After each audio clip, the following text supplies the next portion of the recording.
Hello everyone, how are you all doing? Today I thought I would talk to you about insulin resistance. It's somewhat a controversial topic, not well discussed in the medical community, especially from doctors to patients, as much as it's supposed to. But I'll explain to you as much as I can as we go along. Ready? Okay. Ever wondered why you're always tired, gaining weight, or craving sugar like it's your job? Spoiler alert, it may not just be your love for donuts. You could be dealing with something called insulin resistance. Yep, it's as sneaky as it sounds, and it's probably messing with your body right now. But don't worry, I'm here to break it down for you with a side of sarcasm and solutions. Let's dive right in, shall we? First things first, what the heck is insulin? Insulin is a hormone your pancreas makes, and it's basically the key that unlocks your cells so they can let in glucose. Glucose is the sugar from your food that gives you energy. So, when everything's working right, insulin shows up, the cells open the door, and glucose waltzes in like its own place. Easy, right? But here is where it gets messy. Insulin resistance is when your cells start ignoring insulin. It's like they changed the locks and didn't give insulin the new key.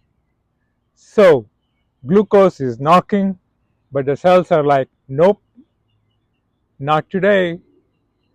That means glucose stays in your blood and your blood sugar level goes up. Not great. Let me put it another way. Imagine your body is a house and glucose is a delivery guy with a package of energy. Insulin is the doorbell that tells the house to open the door. If the doorbell is broken, that is insulin resistance, the delivery guy can't get in and the package just sits outside piling up. Eventually, you got a pot full of undelivered energy and your house is running on empty. Oh, and if you're thinking, wait, so my body is basically a fortress that won't let energy in? Yep, you're not wrong. It's like your cells are on a strict no visitors policy. Even when the visitor is bringing energy. So, what happens when your cells keep ignoring insulin? Your body panics and thinks, maybe I need more insulin to force these cells open. So your pancreas starts pumping out even more insulin. But here's the kicker that just makes things worse. Now, you got high insulin and high blood sugar, which is like trying to open a jammed door with force by hitting it harder. Eventually, something is going to break. Over time, this can lead to type 2 diabetes, heart disease, and a bunch of other not so fun stuff. Now, you might be wondering, how do I know if I have insulin resistance? Well, there are some signs. You're tired all the time, even after full night's sleep. You're gaining weight, especially around your belly. You're hungry again, like 10 minutes after eating.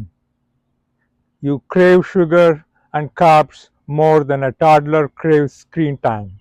And if you're like, that sounds like me after a Netflix binge, well, it might be more than just a lazy day.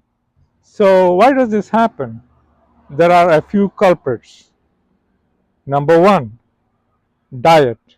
Eating too many refined carbs and sugars is like flooding your body with glucose so often that your cells get overwhelmed and stop responding. It's like spam calling someone until they block your number. Number two, lack of exercise. When you don't move, your muscles don't use up glucose. So it builds up in your body and your blood, your body like Ah, what do I do with all this? Number three, genetics. Some people are just more prone to it thanks to their DNA. But don't blame your parents entirely. Lifestyle still plays a huge role. Number four, sleep and stress. Not getting enough sleep or being stressed out can also mess with your insulin sensitivity. So, yes, your 2 a.m. doom scrolling habit ain't helping either. Basically, if you're living the modern dream, sitting all day eating processed foods and stressing about everything, congratulations, you are a prime candidate for insulin resistance. But hey, at least you're not alone, right? Alright, enough doom and gloom. The good news is you can totally reverse insulin resistance. Here is how: cut the junk, ditch the processed foods, sugary drinks, and refined carbs. Your body doesn't need that drama. Focus on veggies, lean proteins, healthy fats, and whole grains. Think of it as giving yourself a VIP pass to the good stuff. Exercise helps your muscles use up glucose and makes your cells more responsive to insulin. Even a daily walk can work wonders. Aim for 7 to 8 hours of sleep and find ways to chill out. Your body needs rest to reset. Bonus tip: intermittent fasting can also help, but that's a whole other video. Stay tuned. So, if you don't want to become a walking sugar cube, it's time to take action. Trust me, your body will thank you and you will feel way better. Hit the subscribe button for more health tips and let me know in the comments if you are ever dealt with insulin resistance. Until next time, stay sweet but not too sweet. Ciao.